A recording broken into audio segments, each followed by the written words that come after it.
Continuamos con las entrevistas de esta mañana y tenemos el gusto de compartir a esta hora en el telediario al doctor Augusto Barrera, exalcalde de la ciudad de Quito. Doctor Barrera, ¿cómo está usted? Muy buenos días, gracias por acompañarnos. Muchísimas gracias por la entrevista, un saludo afectuoso para todas y todos.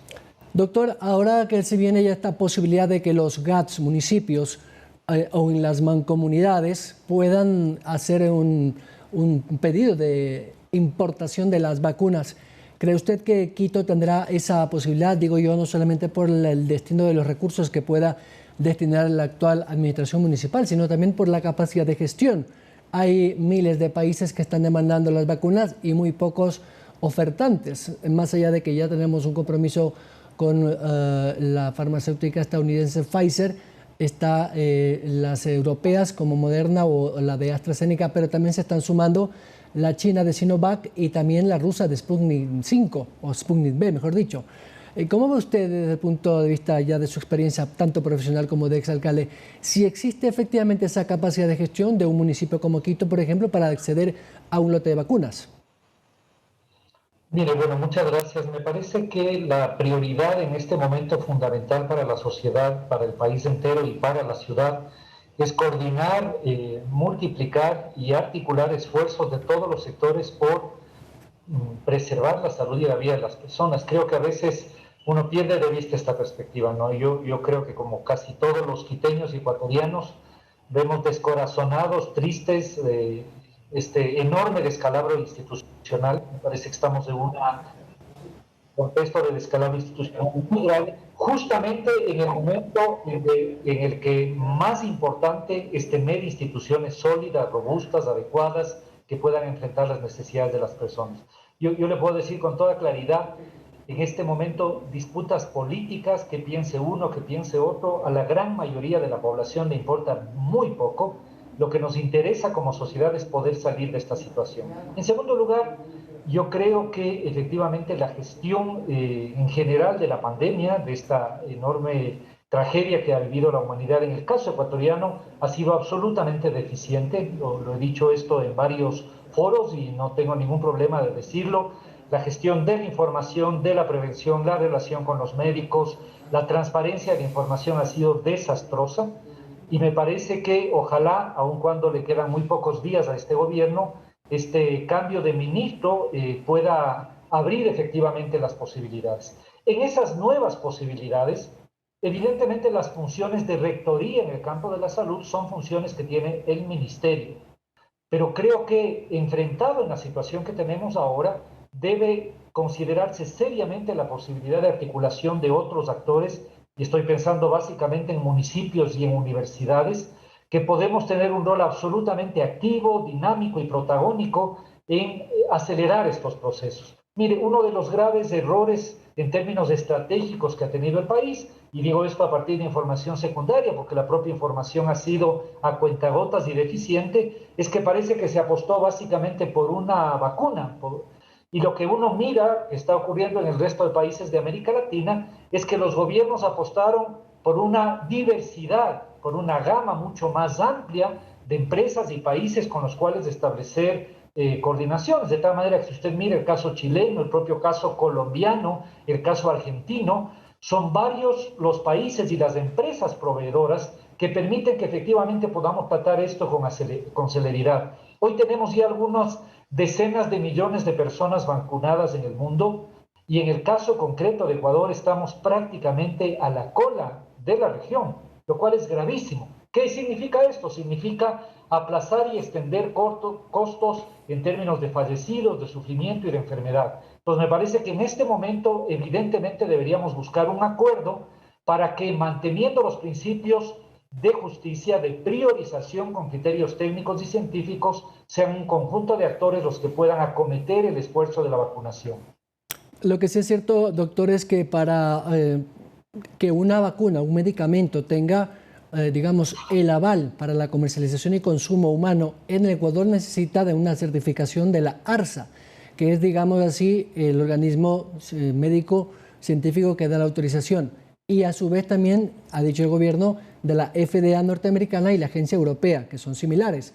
Para el caso de la China o el caso de la rusa, por ejemplo, no ha habido quizás esa certificación y es uno de los justificativos por cual no se ha hecho las conversaciones con estos dos países. ¿Cree usted que así es? Mire, yo desconozco realmente cuáles sean los detalles y los criterios con los cuales se han tomado esas decisiones. En el mundo científico y académico, efectivamente, hay que respetar las autoridades que en cada uno de los países establecen los criterios. Efectivamente, aquí es el caso del ARSA, pero en el mundo científico propiamente hay revistas, investigaciones, plataformas absolutamente válidas en las cuales se publican efectivamente cuáles son los resultados de las pruebas de cada una de estas vacunas. Y en este sentido, no puedo creer, digamos, que otros países de la propia región han diversificado la posibilidad de uso de otro tipo de vacunas y aquí solamente, como le digo, hemos concretado un solo caso. He oído ya en los últimos días de gestión del exministro que ha incorporado la posibilidad, por ejemplo, de Sinovac y de otro tipo de vacunas sin tener todavía esta digamos, certificación del ARSA. Evidentemente hay que caminar y caminar rápido. Me parece que en este momento lo que cabe en estos 80 y pico de días que le quedan a este gobierno es trabajar efectivamente un plan de vacunación. Lo que hemos tenido son visiones absolutamente generales, títulos generales y una práctica absolutamente contraria a la ética y al manejo científico de esta situación. En el caso concreto de Quito, yo no tengo ninguna duda de que la incorporación y la coordinación con la municipalidad, y le insisto con las universidades, agilite ese proceso. Porque se requiere logística, se requieren manos, se requiere capacidad y presencia en el territorio, se requieren muchas capacidades que la sociedad tiene y varias de las instancias. Pues lo lógico y lo adecuado sería avanzar en esa dirección. Doctor, al margen de la situación jurídica del alcalde, de algunos funcionarios de la Secretaría de Salud por este proceso que está siendo investigado por la justicia, ¿cree usted que hay una capacidad de gestión de la actual administración municipal para, por ejemplo, conseguir con esos 20 millones de dólares que habla el alcalde, esta posibilidad de conseguir vacunas para los quiteños? Mire, Byron, con mucha claridad y con mucha frontalidad. Mire, en primer lugar, yo en general no suelo opinar sobre procesos judiciales. Espero, confío y hago votos porque efectivamente todos los procesos, los cuales los están desarrollando ahora, en el caso que usted señala, cumplan efectivamente todos los requisitos y procedimientos. Lo peor que le puede pasar a una sociedad es que efectivamente la justicia se convierta en un factor de orden político. De tal manera que lo que hay que esperar es que exista el debido proceso y que se trate con la ley, no con persecución, se trate con la ley a quienes debe desarrollarse, digamos, sanciones y demás. Ahí están implicadas inclusive algunas académicas y científicas que me parece que están incluso posterior en relación a los hechos que se están investigando. Dicho esto, yo creo que hay que separar, y este sería mi llamado, separar los procesos de orden judicial e incluso los conflictos políticos con la capacidad de respuesta que deba tener la institucionalidad. Mire, Byron, con toda franqueza, un país en donde sale un ministro y en este momento hay una gran polémica, entra otro, y en donde además hay un alcalde cuestión, etcétera. ¿Usted se imagina que en la mitad de eso está la población? En la mitad de esa situación, en la mitad de ese descalabro institucional, están su familia, sus padres, sus hijos, sus primos y de quienes nos están escuchando. No hay derecho. Este es el momento en donde las instituciones y quienes en este momento están a la cabeza deben ponerse a la altura. Entonces, que los procesos judiciales y los conflictos políticos se desarrollen, pero que no afecten la capacidad operativa, porque el costo de eso se mide en vidas. No se mide en votos, en simpatías o en likes, se mide en vidas. Y por eso yo hago un llamado afectuoso a los miembros del municipio, al consejo, a las nuevas autoridades del Ministerio de Salud Pública, que nos concentremos en las prioridades que en este momento son precautelar la vida y el bien superior, digamos, la vida de las personas en el caso de Quito. De lo que la estructura municipal es una estructura robusta, es una estructura que tiene presencia en el territorio. Es una estructura que puede hacer brigadas, que tiene presencia en cada uno de los barrios de la ciudad.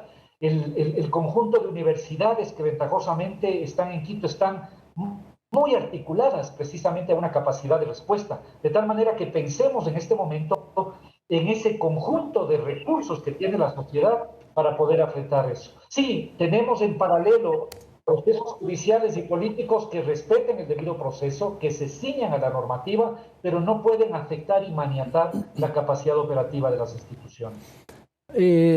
Doctor, le pongo un ejemplo, no sé si sea el mejor, pero las evidencias tal vez demuestran que sí. Guayaquil, San Borondón y Durán, que están unidas básicamente por un puente, han unido una especie de mancomunidad para entre las tres hacer una compra, por lo menos gestionar una compra con una de las farmacéuticas, la China específicamente. ¿Cree usted que ese modelo podría funcionar en Quito? Digo esto porque también en Quito hay un intercambio de personas y de movimientos, de circulación de personas entre el cantón Drumiñahui, por ejemplo, o Mejía. ¿Podría darse la misma figura de una mancomunidad para una compra más efectiva? He visto tres aspectos en esto. En primer lugar, debe haber una absoluta claridad de la autoridad rectora y de la autoridad nacional.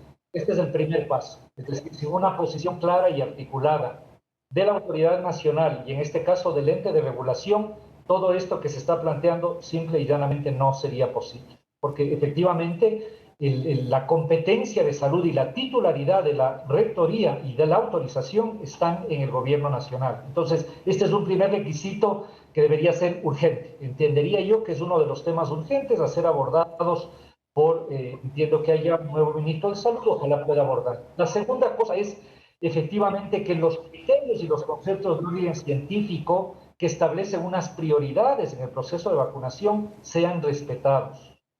Lo que puede ser muy grave es que terminemos en un proceso caótico y eventualmente desigual. Entonces yo entendería que la incorporación de otros actores, si este es el criterio de autoridad nacional, debe establecerse con un conjunto de criterios y elementos. Y en tercer lugar, porque también he escuchado este debate, yo tengo la certeza que ni en el municipio de Quito ni en el de Guayaquil, pero probablemente en ningún municipio del mundo, se hayan presupuestado el año anterior o el antepasado recursos para las vacunas. Evidentemente esto no debe haber ocurrido porque es una condición nueva y que no estaba planteada.